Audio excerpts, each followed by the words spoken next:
வணக்கம், welcome to அல்மிஸ் kitchen. நம்ம இன்றைக்கி எக் கொஃப்தா கறி செய்யலாம்.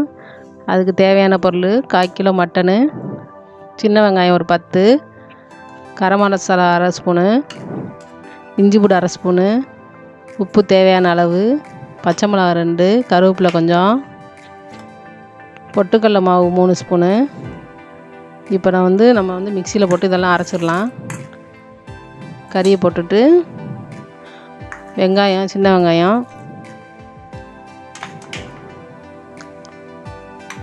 கரம் மசாலா,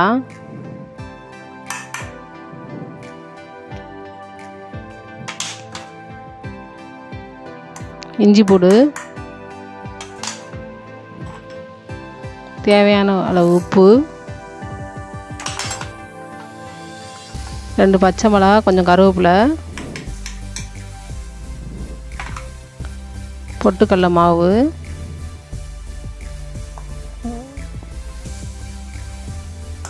இதெல்லாம் நம்ம தண்ணி ஊற்றாமல் அரைச்சிக்கலாம். இந்த மாதிரி அரைச்சி எடுத்துகிட்டு நம்ம இதை ஒரு பாத்திரத்தில் கொட்டி வச்சிடலாம்.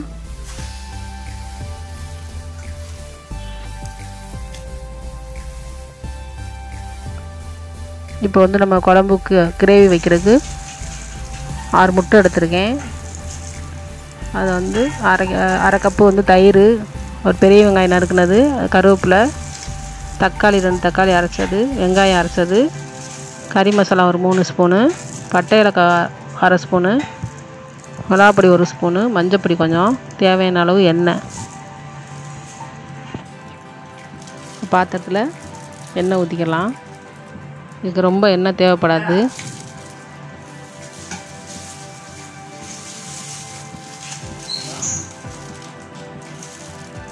வெங்காயம் போட்டுக்கலாம், கருவேப்பிலை வெங்காயமும், இது பொடியாக நறுக்குனது. இது வேகட்டும். இப்போ அரைச்சி வச்ச வெங்காயம் போட்டுக்கலாம். அதையும் நல்லா கிளறி விட்டுக்கலாம்.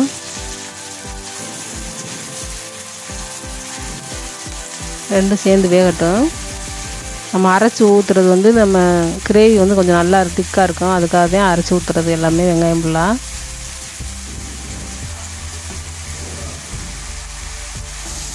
கொஞ்சம் வெந்ததுக்கப்புறம்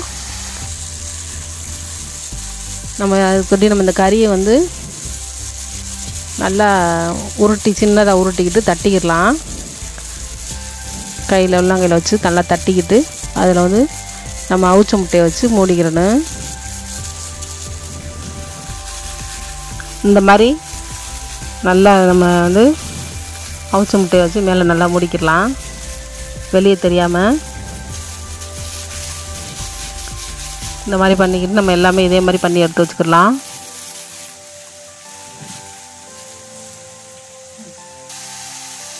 இப்போ பாருங்கள், கொஞ்சம் வெந்துருச்சு. இஞ்சி பூண்டு போடலாம். இஞ்சி பூண்டு போட்டு நல்லா பச்சை வாசனை போகிற வரைக்கும் நல்லா கிளறிக்கிடலாம்.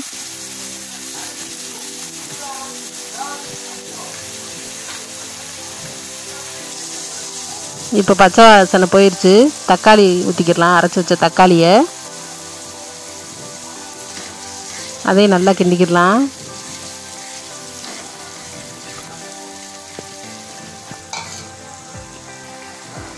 இப்போ நம்ம வச்சுருக்க மசாலா எல்லாத்தையுமே போட்டுக்கிடலாம். அதையும் நல்லா கிளறிக்கிடலாம்.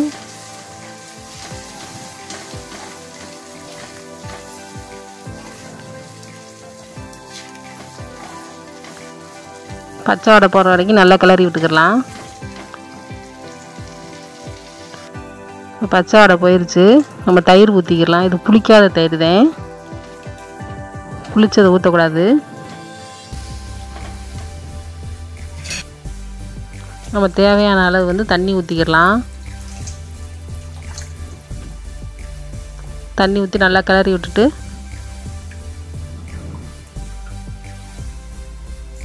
உப்பு போட்டு மூடி வச்சிடலாம். அது பக்கத்தில் இருக்கட்டும். நம்ம பக்கத்து அடுப்பில் இதை பொரிச்சு எடுத்துக்கலாம். லேசாக எண்ணெய் ஊற்றி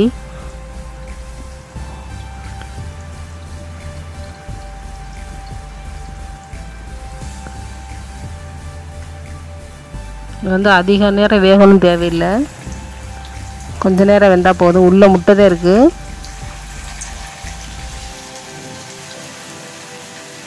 இதெல்லாம் போட்டு நம்ம வந்து ஒரு செகண்டில் நம்ம திருப்பி விட்டுலாம். இது பக்கத்தில் பாருங்கள் நல்லா கொதிச்சுக்கிட்டு இருக்கு, கொதிக்கட்டும். இது திருப்பி விட்டுலாம்.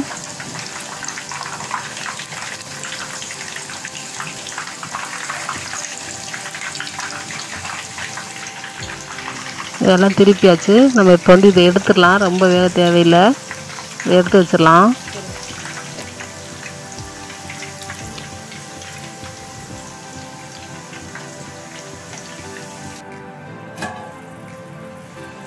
இப்போ வந்து நம்ம ஒன்றா இதில் குழம்புல போட்டுடலாம்.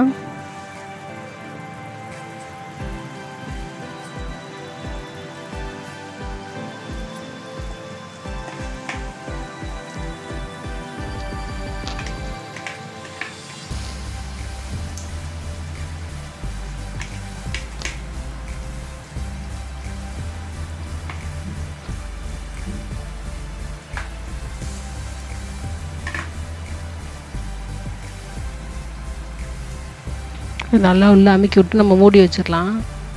நல்லா கொதிக்கட்டும், ஒன்றும் உடையாது அது. இப்போ பாருங்கள் நல்லா கொதிச்சிருச்சு மசாலா. இப்போ எண்ணெயெல்லாம் மேலே வந்துருச்சு. நம்ம மல்லி இலை, புதினா கொஞ்சம், மல்லி இலை கொஞ்சம் நல்லா தூவி விட்டு நம்ம பரிமாறிடலாம்.